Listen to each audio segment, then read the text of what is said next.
बहुत समय पहले की बात है। एक घना और सुंदर जंगल हुआ करता था। वहाँ हर तरफ हरियाली ही हरियाली थी। जंगल में ऊंचे ऊंचे पेड़ थे, रंग बिरंगे फूल खिले रहते थे। चिड़ियों की मीठी आवाज़ हर ओर गूंजती थी। उसी जंगल में एक ताकतवर शेर रहता था। वो खुद को जंगल का राजा मानता था। उसकी दहाड़ से पूरा जंगल कांप जाता था। जंगल के सारे जानवर शेर से डरते थे। कोई उसके सामने बोलने की हिम्मत नहीं करता था। सब चुपचाप अपनी जान बचाकर रहते थे। शेर को अपनी ताकत पर बहुत घमंड था। वो समझता था कि उससे बड़ा कोई नहीं। घमंड ने उसके दिल को कठोर बना दिया था। शेर रोज जंगल में घूमता था, कभी किसी को डराता, कभी किसी पर चिल्लाता। जानवर उससे बहुत परेशान थे। कभी वो हिरन को डराता था, कभी खरगोश को दौड़ाता था और कभी बंदरों पर गुर्राता था। जंगल में डर और चिंता का माहौल था। कोई भी खुशी से नहीं रहता था। सब शेर से बचकर रहते थे। उसी जंगल में एक छोटी सी लोमड़ी रहती थी।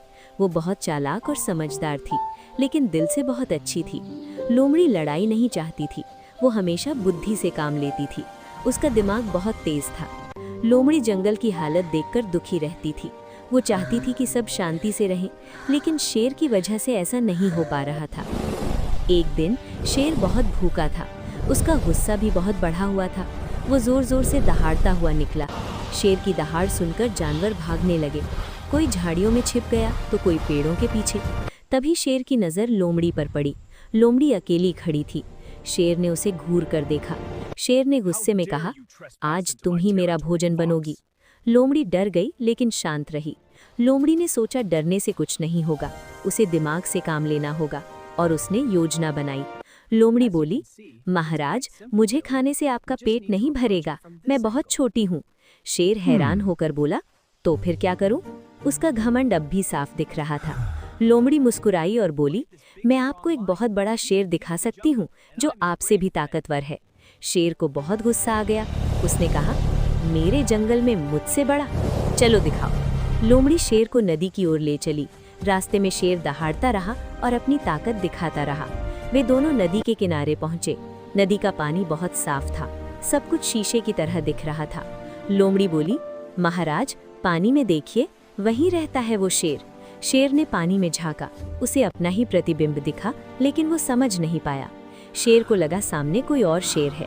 वो और ज्यादा गुस्सा हो गया। उसने जोर से दहाड़ मारी। पानी में भी दहाड़ की आवाज गूंजी। शेर को लगा दूसरा शेर जवाब दे रहा है। उसका गुस्सा 7वें आसमान पर पहुंच गया। गुस्से में आकर शेर ने छलांग लगा दी। वो सीधे नदी में कूद गया। पानी बहुत गहरा था। शेर पानी में डूबने लगा। वो डर गया। उसे अपनी गलती का एहसास हुआ। काफी मुश्किल से शेर बाहर निकला। वो पूरी तरह भीग चुका था और बहुत शर्मिंदा था। लोमड़ी किनारे खड़ी मुस्कुरा रही थी। उसकी चाल कामयाब हो गई थी। बुद्धि ने ताकत को हरा दिया। शेर ने सिर झुका लिया। उसे समझ आ गया कि वो गलत था। घमंड ने उसे मुसीबत में डाल दिया था। शेर बोला, लोमड़ी, तुम बहुत बुद्धिमान हो। मैंने आज बड़ा सबक सीखा। शेर ने लोमड़ी से माफ़ी मांगी। उसकी आवाज़ में शर्म थी और आंखों में पछतावा। शेर ने वादा किया, अब मैं किसी को नहीं डराऊंगा, सबके साथ अच्छा व्यवहार करूंगा। लोमड़ी खुश हो गई। उसे वही चाहिए था, जंगल में शांति। धीरे धीरे जंगल में बदलाव आने लगा। जानवर अब डरते नहीं थे। सब खुलकर घूमने लगे। हिरण खुशी से दौड़ने लगे। खरगोश खेलने लगे। बंदर पेड़ों पर मस्ती करने लगे। शेर अब सबका रक्षक बन गया। वो सबकी मदद करता था। सच में राजा जैसा व्यवहार करता था। अगर आपको ये कहानी अच्छी लगी हो तो इसे अपने दोस्तों को ज़रूर सुनाएं और इससे सीख लें। सीख: घमंड का अंत बुरा होता है और बुद्धि से हर समस्या हल हो जाती है।